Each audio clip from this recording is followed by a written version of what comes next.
Welcome to part 2 of our video lecture on the Kingdom of God. This second part will focus on the concept of the Kingdom of God in the Old Testament, which is where we are situated right now in our readings. And there's a lot we could say about the Kingdom of God in the Old Testament. Books and life works have been built upon this theme. But I want to encourage you, as you continue to read this great Old Testament narrative, to pay attention to how and when and why this theme of the Kingdom of God keeps showing up in the Hebrew canon. And as you work on your assigned texts for the group presentations and for your final project at the end of the semester, keep your eyes open. Is the Kingdom of God theme present in the book that you're working with? And if so, how? And how does it show up and what aspect of it gets emphasized in that book?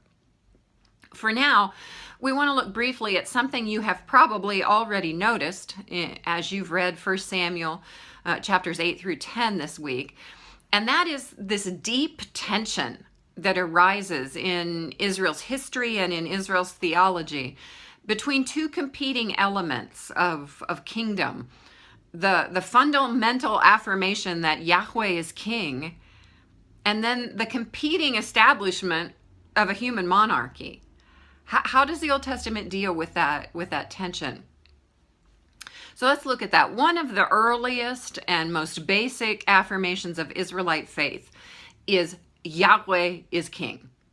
That concept of divine kingship, also known as theocracy, is ever present in the Old Testament. Even now in the books of Samuel and the histories of the kingship that follow, Israel never loses that concept that God is king.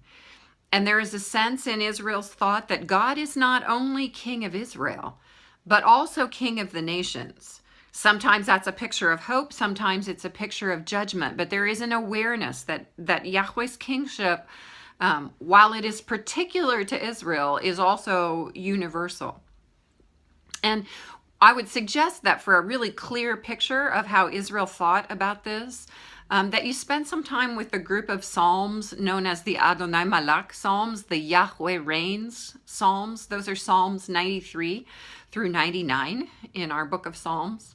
And if you choose to do the optional reflection assignment afterwards, you'll find some guidance in that. So in your reading this week, you observed that point in Israel's history when the human kingship, known as the monarchy, was established at Israel's very own request. One commentator calls this a moment of urgent political necessity in Israel's history. And this shift in their governance happens in 1 Samuel chapter 8. And it's really important to notice, and you may have picked up on this as you read 1 Samuel 8 through 10, that all the voices, except Israel's, in this inaugural narrative, Samuel's voice, the narrator's voice, God's voice, all of them affirm that this request for a human king is essentially a rejection of Yahweh's kingship. And it's one for which Israel will pay dearly, almost from the beginning of the monarchy. And so the rest of the Old Testament narrative from this point on deals with this business of a human king, of the human monarchy, along two different trajectories. One is the trajectory of history, and the other is the trajectory of hope. And so we want to look at those briefly right now. First, Israel leaves us a great historical record of the kings of Israel and Judah. You find this in the books of Samuel, the books of Kings, the Chronicles. It shows up in many of the prophetic writings.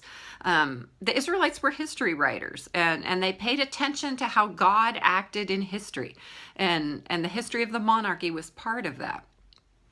And one really interesting thing about the history of the human kingship of the monarchy in Israel is that God does not allow it to develop along the same lines as kingship in the rest of the ancient Near East. In the ancient world, kings, pharaohs, emperors were considered to be sons of the gods. and therefore they had a religious role, a sacral role in the life of the people. And there are elements of that present in Israelites, in Israel's history and thought.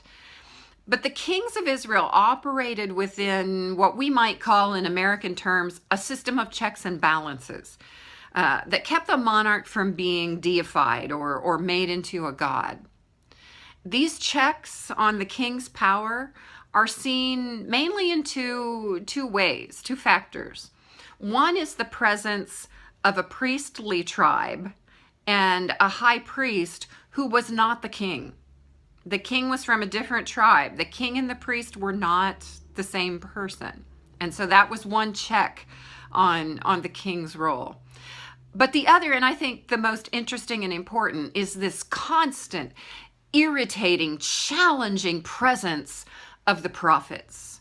The prophets were God's messengers, both to the people and to the king. And we will see over and over again how the prophets challenged the kings and brought them back, or tried to bring them back to Yahweh's understanding of the kingly role. Second, aside from the historical record of the kings and their interaction with the priests and prophets, as the monarchy sank into corruption rapidly with the division of the kingdom into north and south and the corruption of the royal families, and then finally disappeared in the time of the Babylonian exile, Israel looked back on that figure of King David, and David became sort of this golden age dream, and it led to this hope, this sense that God would send them another David, another king like David, another figure like that, who would restore the kingdom, who would lead Israel out of its physical, political, and spiritual exile. And as time went on, this figure, this Davidic figure, became known simply as the Anointed One. That word is Mashiach in Hebrew, Meshicha in Aramaic. And when it moved into the Greek language, it was either transliterated as Messias or simply translated as Christos. So Christ, is simply a Greek form of Messiah, and they both mean Anointed One.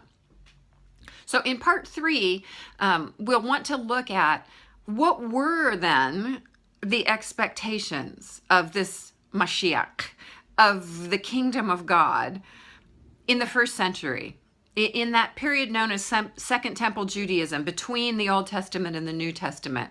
What happened to the concept of the kingdom of God, and what were people thinking when Jesus bursts on the scene, declaring that the kingdom of God is near? So that'll be part 3 in our video lecture. I hope you'll join me for that.